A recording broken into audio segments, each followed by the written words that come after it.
So you're moving to Warrensburg, Missouri, or you're PCSing to Whiteman Air Force Base. And you come to Warrensburg one night and someone asks if you want to go see the old Yeater UCM campus dorm room. What should you do? I can help you with that. Today, we're talking about the haunted history of Warrensburg, Missouri. Stay tuned.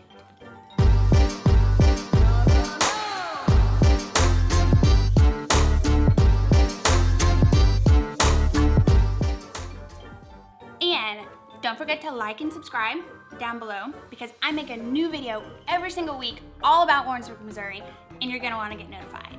Also, my contact info is right down there, and I get phone calls and texts and emails from people all over the world, and I love talking to y'all, so don't stop doing it.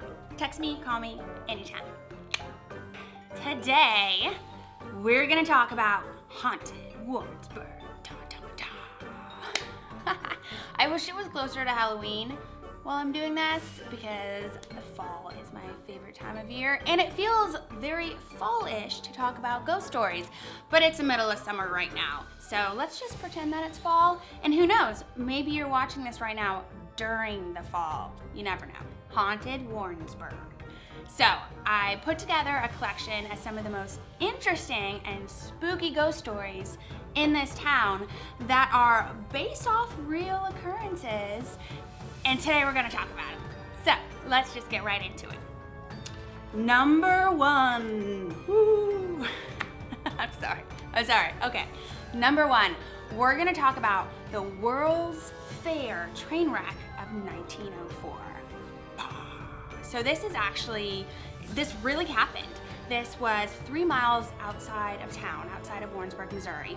There were two passenger trains, and they had both just gone up this really tall hill and were both going in a downgrade, and someone's wires got crossed because these two trains met going downhill at a curve, head-on collision, and they just basically cut each other in half. 29 people were killed and about 60 people were injured.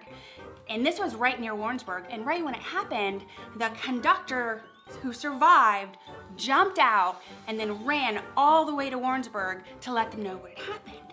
But of course, people in the town heard something happen because it sounded just like the most giant, enormous explosion, even from 3 miles away. So people just started running towards the two trains. Now, the people of Warrensburg and all of the surgeons and doctors in town ran out to assist these injured passengers, and immediately they started taking them back into Warrensburg. The people who had passed away already, they actually set up a temporary morgue at the Magnolia Opera House, which is thought to be pretty haunted, by the way, here in Warrensburg, Missouri. It still exists. And if you were already dead, you went to the Magnolia Opera House. And if you weren't dead, of course, the surgeons and doctors tried to help you. 20 people were dead on scene, and then 7 died later, and then 2 died after that, for a total of 29 people. Now that curve came to be known after this as Dead Man's Curve. Even today. Some people say that when you're walking down the train tracks 3 miles outside of town of Warrensburg, Missouri on Dead Man's Curve, sometimes you can still hear that chug, chug, chug, chug, chug of the steam engine.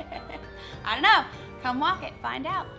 Now, the second ghost story we'll talk about also has to do with the train tracks, with the train depot here in Warrensburg. It is the famous and spooky and kind of gruesome beheading of Carl Steeder, just east of the depot in town. Now, he was a train mechanic from Germany, and he came over here to, build a better fortune, live the American dream, basically. And he worked at the train depot, and it goes he was murdered in late March in 1884, he was walking down the tracks in Warrensburg, Missouri, and he was murdered by 2 ex-convicts.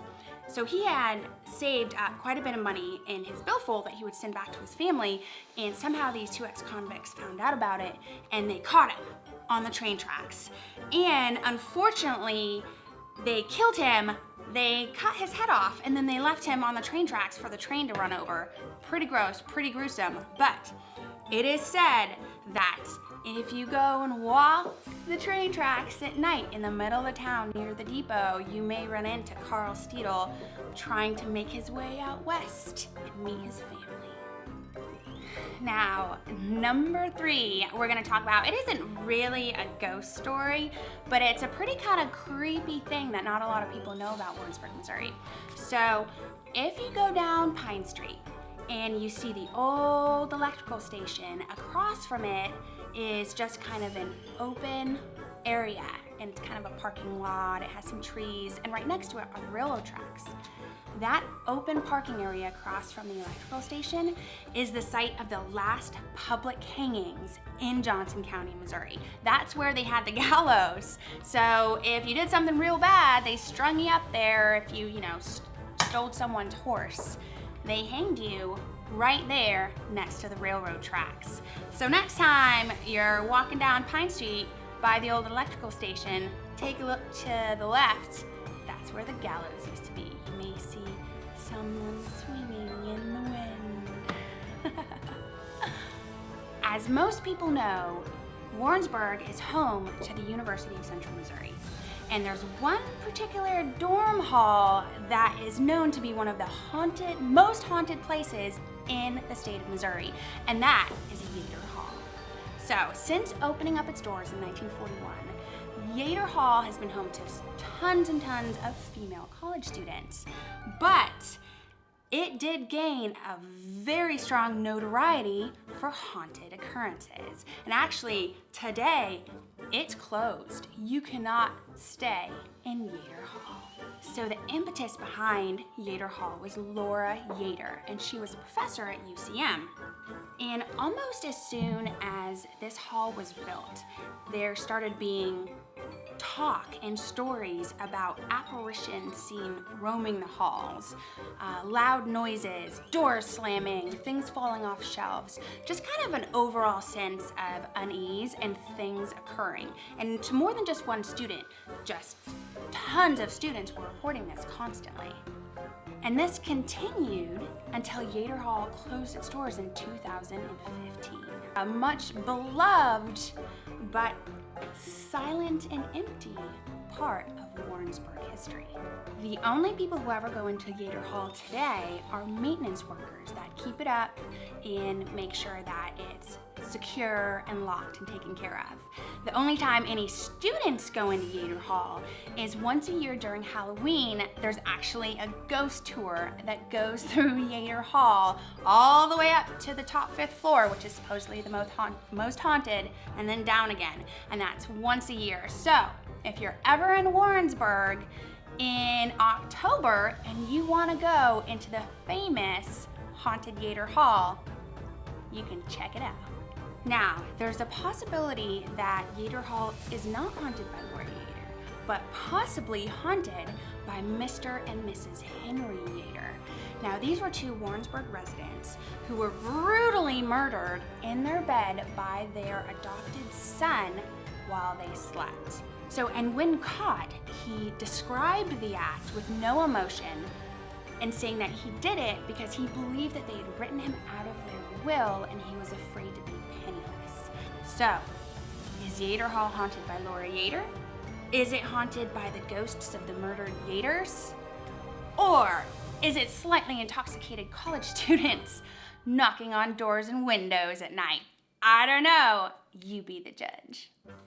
And last but not least, the county courthouse, where if you watched my previous videos about the history of Warrensburg, that's where Marsh Foster was tragically shot right after winning that election right before the start of the Civil War. And it's said that at night you can hear him walking up and down the stairs in the county courthouse, waiting to start his term. So, there you have it, folks. Haunted Warrensburg, Missouri. It's all in good fun. So come here, check it out. Walk through Yeater Hall. I dare ya. So, there you have it, folks. Haunted Warrensburg. I hope you really liked this video. It was really fun compiling all these ghost stories to tell y'all about. And make sure you like and subscribe down below. I make a new video every single week all about Warrensburg, Missouri near Whiteman Air Force Base. You're gonna wanna be notified. Also, my contact information is below. And I get calls from people all over the world, really. Actually, I just talked to a couple who was PCSing from Spain, and they're gonna be here next month, and I helped find them a house, and it was really fun. So, if you need help, if you have any questions, shoot me a text. I love talking to you. Bye.